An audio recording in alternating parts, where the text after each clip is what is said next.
थोड़े से लोग हो गया, तो बाकी वाले तुम टाबर ही हो गया रे। तुम्हारी एज 21 भी नहीं हुई है क्या यार? ब्याह के लायक भी नहीं हुए तुम तो। हाँ तो फिर तो ब्याह के लायक नहीं, तो फिर तो एग्जाम देना भी क्यों है तुम्हें, है ना? एग्जाम उनको देना जिनको घर गृहस्थी में घुसना हो वैसा, उनको नौकरी चाहिए होती है, सीधी सी बात है। तुम टाबर हो, अभी थोड़े दिन और एंजॉय करो, बाद में एग्जाम एग्जाम देना। और जिनको एग्जाम देना है तुमको, तुम तैयारी में लगो भाई। तुम्हें अलग कर दें तो, जिनको एग्जाम देना है तुमको अलग कर दें, है ना? तुम्हें थोड़ा सा अलग करके पढ़ाए, या साथ में पढ़ाए इनके, साथ में पढ़ाए? नहीं नहीं, कोई बिछड़ने वाली बात थोड़ी है। वैसा कुछ ज्यादा हो तो मैं रुक जाऊं थोड़ा, है ना? वरना तो आज मैं तुम्हारे दिल के टोटे टोटे कर दूंगा आज। कल से तुम्हें बिछो में जीना पड़ेगा एक दूसरे के। चलो कोई नहीं। हाँ पर कोई यूं घबराने की कतई आवश्यकता नहीं, जिन एग्जाम दे रहे हो तुमको रात को कईयों को नींद ही नहीं आई होगी, है ना? वैकेंसी आ गई, वैकेंसी आ गई, तो आराम से पढ़ लेंगे अपना। ऐसा कुछ है नहीं कि भाई हिस्ट्री वाला लगभग पोर्शन अपने ये कंप्लीट है, ये वाला थोड़ा जल्दी जल्दी कर लेंगे अपने, तुम्हारे जिनको एग्जाम देना उनके। कल्चर वाला पोर्शन है, कल्चर इतनी बड़ी होती भी नहीं। इकोनॉमी चल रही है एक साथ के अंदर, इकोनॉमी में कहाँ पहुंच गए? कहाँ पे?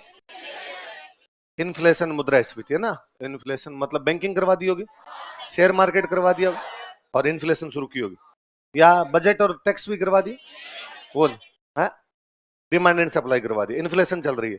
तो फिर एक ही टॉपिक बचा है, फिस्कल पॉलिसी, क्योंकि ट्रेड ट्रेड पॉलिसी शायद अपने प्री के अंदर आता नहीं, वो मेंस के अंदर ही आता है। तो उधर एक ही वो टॉपिक बचता है, तो बहुत छोटा है। तो फिर और साइंस शुरू कर दिया ना, हाँ, तो साइंस वाला जरूर थोड़ा बड़ा है, पर अपने प्री प्री वाली बातें पढ़ लेंगे, बाकी वाली चीजें नहीं पढ़ेंगे। कल से अलग करने का सेंस ये था कि भाई तुमको जिनको प्री देना उनको प्री वाली बातें बताई जाए, फिर दूसरी नहीं बताई जाए। फिर अपने खान वायुद्ध के कारण और परिणाम नहीं पढ़े भाई, वो मेंस की चीजें हैं।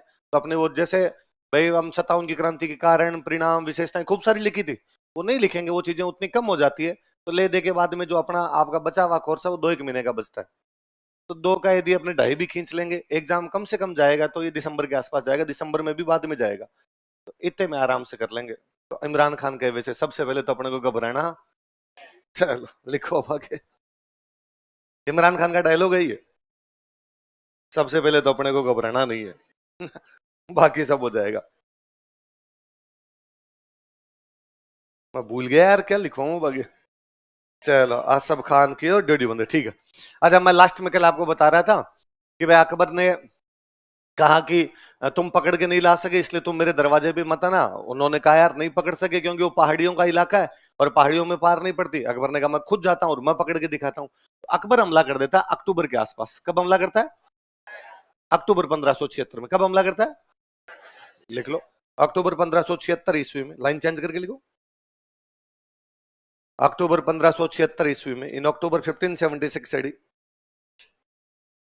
अक्टूबर 1576 ईस्वी में, इन अक्टूबर 1576 एडी अकबर स्वयं मेवाड़ पर आक्रमण कर देता है। Akbar himself attacked on Mewar, Akbar स्वयं मेवाड़ पर आक्रमण कर देता है। Akbar himself attacked on Mewar, Akbar स्वयं मेवाड़ पर आक्रमण कर देता है। Akbar himself attacked on Mewar,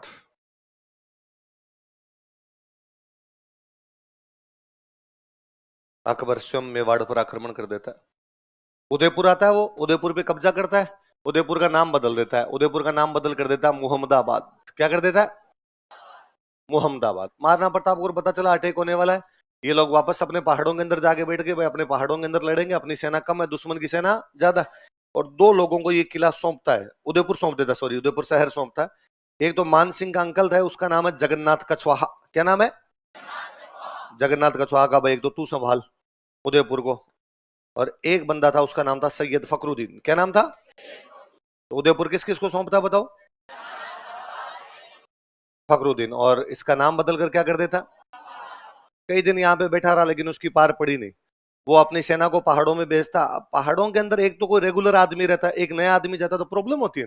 तो बेचारे मुगलों की सेना नहीं जाती, उनको ज्यादा कोई जानकारियां नहीं। मेवाड़ वाले तो लोकल वहीं के, वो इसका एक एक रास्ता जानते थे, खाने पीने का सामान कहाँ मिल सकता वो सब जानते थे। तो मुगलों की डेली दुर्गति होती। मुगल वापस आते, अकबर कहते भाई नहीं पार पड़ रही। तो अकबर ने फाइनली एक दिन पूछा भाई क्यों नहीं पार पड़ रही, तुम क्यों नहीं पकड़ पा रहे? तुमने कहा यार हम मुगल हैं, गूगल थोड़ी है, हमें क्या पता यार कौन से रास्ते से कैसे जाना है। तो अकबर ने पता लगा अगर ऐसा क्या है कि अंदर बैठे बैठे इनको सप्लाई भी मिल जाती है, अंदर बैठे बैठे इनके पास हथियार भी पहुंच जाते हैं, तो पता चला कि इनके अड़ोसी पड़ोसी सहायता करते हैं। तो अड़ोसी पड़ोसी कौन सहायता करते हैं कि डूंगरपुर बांसवाड़ा कौन करते हैं? तो अकबर ने जगन्नाथ कछवाहा फखरुद्दीन को कहा तुम उदयपुर संभालो, मैं डूंगरपुर बांसवाड़ा वालों को देखता हूँ। तो अकबर यहाँ से कहाँ चला गया था? डूंगरपुर बांसवाड़ा वाला राजा को, हाँ भाई रे तुम क्या चाहते हो? उन्होंने कहा सॉरी सर गलती हो गई, आइंदा से हम महाराणा प्रताप की सहायता नहीं करेंगे, हम तुम्हारे साथ संधि करते हैं। तो डूंगरपुर बांसवाड़ा ने किससे संधि कर ली? अकबर यहाँ से दिल्ली गया, जैसे दिल्ली पहुंचा डूंगरपुर बांसवाड़ा का मजाक कर रहे थे, प्रैंक था। कैमरा देख के हाथ हिला दो एक बार, लिखो संधि मानी भी नहीं थी उन्होंने। तो अकबर ने उदयपुर पर अधिकार किया, अकबर कैप्चर्ड उदयपुर, अकबर ने उदयपुर पर अधिकार किया, अकबर कैप्चर्ड उदयपुर तथा इसका नाम बदलकर मुहम्मदाबाद कर दिया and renamed it as Muhammadabad, तथा इसका नाम बदलकर मुहम्मदाबाद कर दिया and renamed it as Muhammadabad.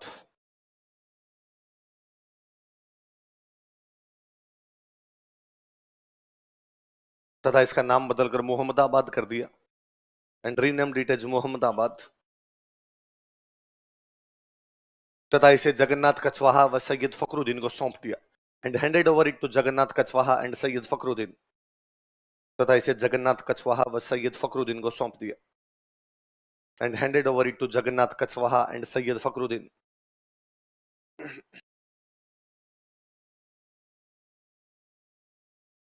तथा इसे जगन्नाथ कछवाहा व सैयद फखरुद्दीन को सौंप दिया। स्टार लगाना है, क्वेश्चन पूछा हुआ है अकबर ने उदयपुर किसे सौंपा था? जगन्नाथ कछवाहा और सैयद फखरुद्दीन।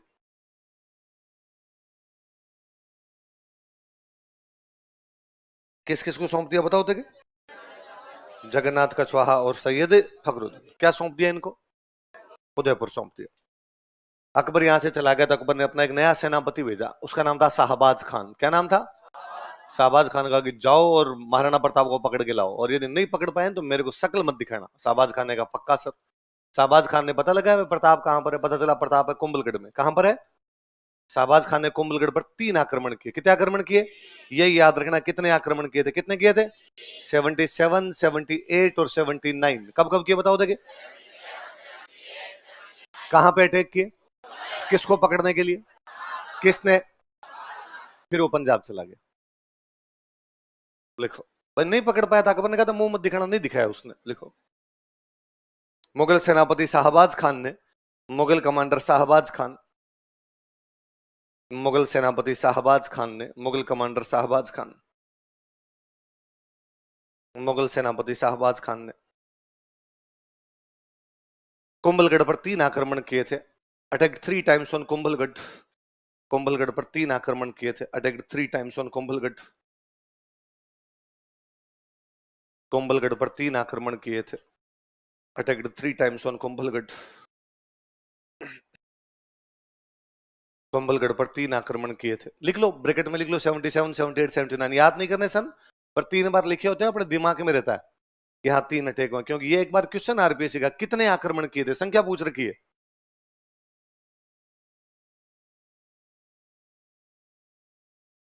अकबर ने वापस सेनापति चेंज कर दिए। इस बार सेनापति भेजे रहीम जी को। किसको भेजा? रेमन धागा प्रेम का मत तोड़ो छिटका, नाम सुना है? तो उनको भेजा, अब्दुल रहीम। क्या नाम था उनका? वो यहाँ अपने मेवाड़ में एक जगह पड़ती है शेरपुर। कौन सी जगह? वहां पर रुके हुए थे। कहां पर रुके हुए? हेडिंग डालो एक, शेरपुर घटना, शेरपुर इंसिडेंट, शेरपुर घटना, शेरपुर इंसिडेंट।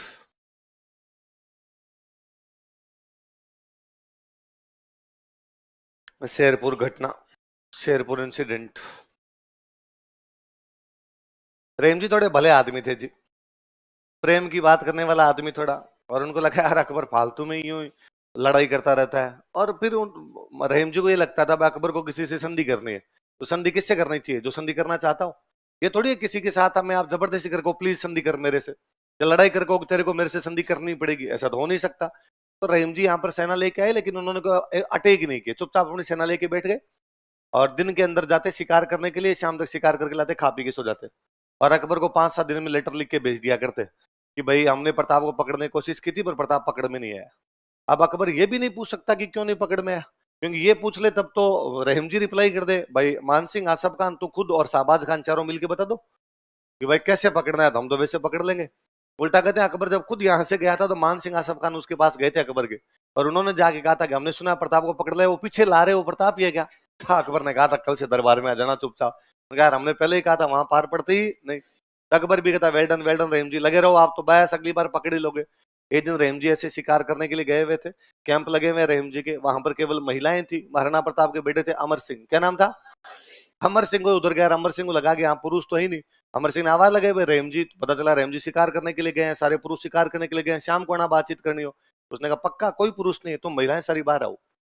वो सारी महिलाओं को गिरफ्तार करके लेके आ गया। आगे प्रताप ने देखा कि अमर सिंह आगे आगे आ रहा है, पीछे महिलाएं बेचारी रोटी पीटती हुई आ रही है, डाकी कहाँ लेके जा रहा है तू हमको? और वो कह रहा है फॉलो मी, तुम पीछे पीछे आओ, बाकी मैं देखूंगा। प्रताप ने पूछा है कौन? अमर सिंह ने कहा भाई ये तो वो रहीम जी की महिलाएं हैं, परिवार की महिलाएं हैं। तो तू क्यों लेके आया? तो रहीम जी शिकार करने के लिए गए हुए थे, तो मैंने किया है। तो प्रताप को पता चला। प्रताप ने कहा नहीं भाई ये गलत तरीका है, इस प्रकार मैदान के अंदर भले दुश्मन की महिला हो लेकिन उनके साथ इस प्रकार का कोई भी बिहेव होना नहीं चाहिए। महिलाएं सबकी बहन बेटी एक समान होती है। प्रताप उनसे माफी मांगते हैं, महिलाओं से, रहीम जी के नाम लेटर लिखते हैं कि पहली बार ऐसा हुआ, दोबारा इस प्रकार की चीज कोई भी नहीं होगी। अमर सिंह कहते हैं महिलाओं को वापस छोड़ के आओ। प्रताप इसलिए महान है क्योंकि उनका नैतिक चरित्र महान है। कहते रहीम जी ने उस दिन कहा था कि